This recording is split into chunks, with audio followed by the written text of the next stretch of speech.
Coucou, bonsoir les filles, bonsoir à notre illustre invité. Ce soir, Christelle a même le sol, hein. Ça veut dire que l'affaire est sérieuse. Pas grave, mais sérieuse, hein. Mais avant donc de mettre le sujet dans le plat, j'aimerais bien demander à notre invitée, est-ce qu'elle pense donc que le remodélage de la femme est vulgarisé, d'accord, dans notre société? Voilà.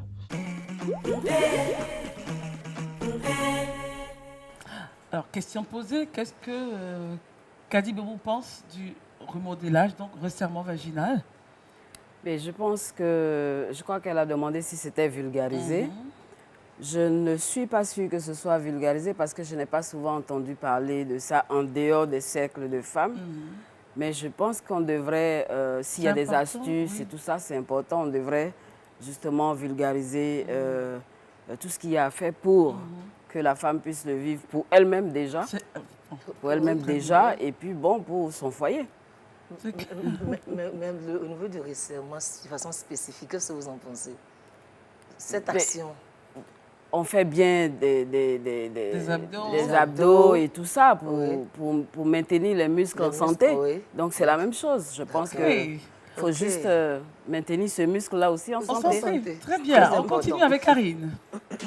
Moi, je vais y aller, comme tu l'as annoncé, Christelle, le remodélage, donc on va dire le resserrement vaginal et la rééducation du périnée. Voilà, donc c'est de ça qu'on va parler ce soir. La rééducation du périnée ou encore plancher pelvien ou muscle pelvien. Voilà les différents noms voilà, qui sont adaptés donc à cette partie donc, de notre corps qui est invisible, dont on possède, hein, donc on l'a, et les hommes aussi l'ont. Mais on va parler de ce qui concerne les femmes parce que il est un peu plus sollicité chez nous que chez les hommes. Voilà. Donc, comme le présente la photo, le muscle pelvien, donc c'est ce muscle-là qui part donc du pubis au niveau de la colonne vertébrale. Donc, il est comme un hamac, hein, voilà. Il soutient nos organes pour éviter que nos organes descendent. Et donc, tous les mouvements que nous faisons de façon naturelle, éternuer, voilà, quand on éternue ou quand on tousse, ça sollicite donc notre muscle pelvien. Comment faire pour repérer ce muscle qu'on ne voit pas? Vous pouvez vous faire aider par votre gynécologue, par votre sage-femme, par votre kinésithérapeute, mais il est simple normalement pour pouvoir le repérer. Un exemple, au moment d'aller uriner, voilà, ou bien vous avez envie d'uriner, la façon dont on retient cette urine-là, voilà, vous permet de connaître un peu la tonicité, voilà, de ce muscle pelvien. Donc, on va faire une respiration, voilà, qui s'appelle la respiration de Kegel, qui est une respiration à qui on a donné le nom d'un éminent gynécologue. Et on a aussi donc la rééducation qui peut se faire par des boules de geisha, comme le montre la photo. Vous aurez plus de détails sur la plateforme 100% femmes parce que nous n'avons pas assez de temps pour vraiment étaler le sujet. Donc, je prends une grande inspiration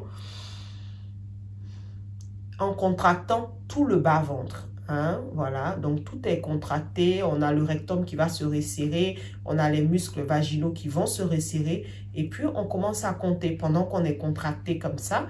Voilà, on n'a pas besoin, on ne le sent pas hein, quand je le fais et puis on compte 1, 2, jusqu'à 12 secondes au minimum et puis ensuite on relâche. Voilà, on relâche. On attend à peu près 24 secondes, donc le double de la retenue tout à l'heure. Et puis, on reprend l'exercice.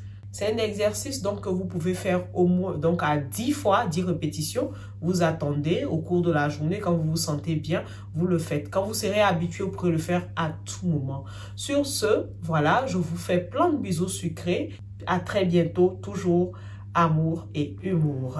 Bye bye les filles. Merci Karina. Alors, la technique est simple et ça permet, comme elle a dit, de pouvoir travailler au resserrement.